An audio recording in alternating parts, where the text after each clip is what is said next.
अस्सलाम वालेकुम दोस्तों। आज की इस वीडियो में हम बात करेंगे कि इंटरनेट वाली एलसीडी आपने कहाँ से खरीदनी है, कैसे खरीदनी है और इंटरनेट वाली एलसीडी खरीदने से पहले आपने किन-किन बातों का क्या रखना है। बेशक आप कोई नई एलसीडी खरीद रहे हैं या मार्केट में से कोई सेकंड हैंड एलसीडी खरीद रहे हैं, तो आपने इंटरनेट वाली एलसीडी खरीदने से पहले कौन किन बातों का क्या रखना है ताकि आप जो है इन दुकानदारों के और ये जो नौसरबाज़ जो है एलसीडी जो नकली एलसीडी बेच देते हैं, उनसे आपने कैसे बचना है। तो दोस्तों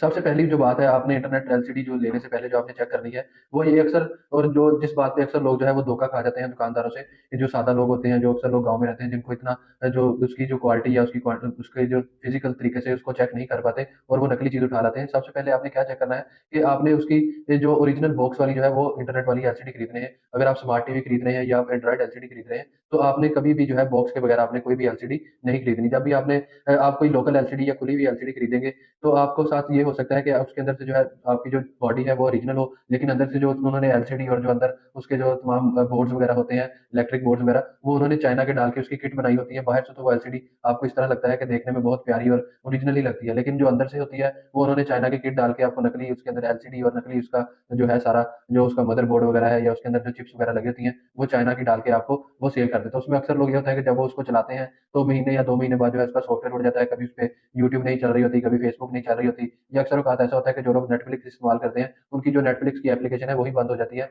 और वो जो एलसीडी होती है उसका जो सॉफ्टवेयर होता है वो दोबारा करवाना पड़ता है आपको, 10-15 हज़ार का दोबारा खर्चा करना पड़ता है। तो नेक्स्ट जो बात है आपने जो इंटरनेट वाली एलसीडी खरीदने से पहले जिस चीज़ को आपने ख्याल में रखना है, आपने जो है उसकी जो रैम है, आपने वो ज़रूर चेक कर लेनी है कि वो कितने उसके अंदर कितने एमबी की जो है रैम लगी हुई है। आपने उसकी सेटिंग में जाके उसकी जो मेमोरी है आपने उसको ज़रूर चेक कर लेना है, ताकि आपको बाद में ये धोखा ना हो सके कि आपकी जो एलसीडी है उसकी रैम कितनी है। तो दोस्तों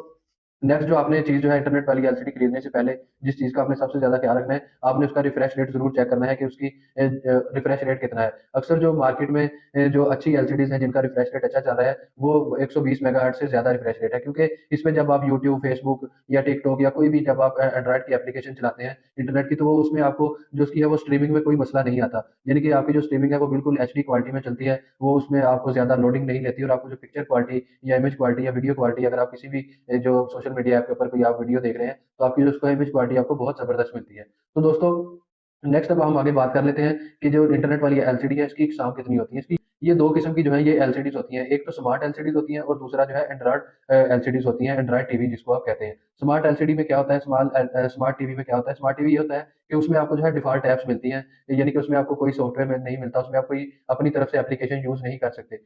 यानी कि जैसा कि अगर आपको उसमें आप यूट्यूब भी चला सकते हैं, फेसबुक भी चला सकते हैं या कोई और एप्लीकेशन भी आप उसमें यूज़ कर सकते हैं, लेकिन सिर्फ़ वही एप्लीकेशन होगी जो कंपनी की तरफ से उसमें उन्होंने डिफ़ॉल्ट जो है वो इंस्टॉल की होगी, ना वो अपडेट होंगी और ना ही वो उनके अलावा आप कोई और मज़ीद एप्लीकेशन चला सकते हैं। तो दोस्तों जो इसकी नेक्स्ट टाइप है एंड्रॉइड टीवी। अगर आप एंड्रॉइड टीवी खरीदते हैं, बेशक आप किसी भी सैमसंग का खरीदें, किसी भी कंपनी का खरीदें, तो मैं आपको यही रिकमेंड करूँगा कि आप हमेशा एंड्रॉइड टीवी खरीदें। उसमें ये होता है कि जो एंड्रॉइड टीवी होता है उसमें आपको जो है उसमें एक आपको अपनी उसकी एलसीडी की इंटरनल स्टोरेज मिल जाती है। वो यानी कि जैसा कि आपको 64 जीबी, 128 जीबी या 512 जीबी आपको जो है उस एलसीडी की स्टोरेज भी मिल जाती है और उनकी जो आपको है वो रैम भी अच्छी मिलती है। जिसकी वजह से उसमें ये होता है कि जिस तरह आपके मोबाइल में आपकी जीमेल आईडी लाके आपको प्ले स्टोर एप्लीकेशन मिल जाती है, उसमें आप अपनी मर्ज़ी की किसी भी किस्म की एप्लीकेशन को चला सकते हैं, किसी भी किस्म को आप गेम को जो डाउनलोड करके पबजी खेल सकते हैं, रेसिंग गेम्स खेल सकते हैं, नीड फॉर स्पीड खेल सकते हैं। अगर आप जीटीए वाई सिटी खेलते हैं, तो आप वो भी जो है अपने एंड्रॉइड टीवी के ऊपर ईज़िली खेल सकते हैं अगर आपने एंड्रॉइड टीवी लिया है। अगर तो आप स्मार्ट टीवी ले लेते हैं, तो फिर आप में आपको सिर्फ़ जो है वो उनकी जो डिफ़ॉल्ट ऐप्स हैं, यानी कि फ़ेसबुक, यूट्यूब या टिकटॉक वगैरह यही 2-3 जो सोशल मीडिया ऐप्स होती हैं, आपको सिर्फ़ वही देखने को मिलती हैं। और दोस्तों नेक्स्ट जो हमारे पास जो सबसे अहम जो और सबसे इम्पोर्टेंट टॉपिक है जो आता है, वो आता है स्क्रीन रेज़ोल्यूशन का। दोस्तों जहाँ आपने तमाम जो चीज़ें आपने चेक करनी है, जैसा कि आपको मैंने बताया कि रिफ्रेश रेट वगैरह, उसकी ओरिजिनैलिटी, उसकी रैम वगैरह, उन सब चीज़ें जितनी इम्पोर्टेंट है, उन सब चीज़ों के बराबर जो है ये आपने जो ये पॉइंट है, आपने इसको सबसे ज़्यादा अपने ज़हन में रखना है। क्योंकि अगर आप अपनी जो कोई भी एलसीडी खरीद रहे हैं, तो आपने उससे पहले उसकी रेज़ोल्यूशन का ज़रूर पता कर लेना है कि ये कितने रेज़ोल्यूशन की एलसीडी है। क्योंकि अगर आप तो फ़र्ज़ करें कि आप घर में इस्तेमाल करने के लिए सिर्फ़ एक छोटी जो है एलसीडी ले रहे हैं,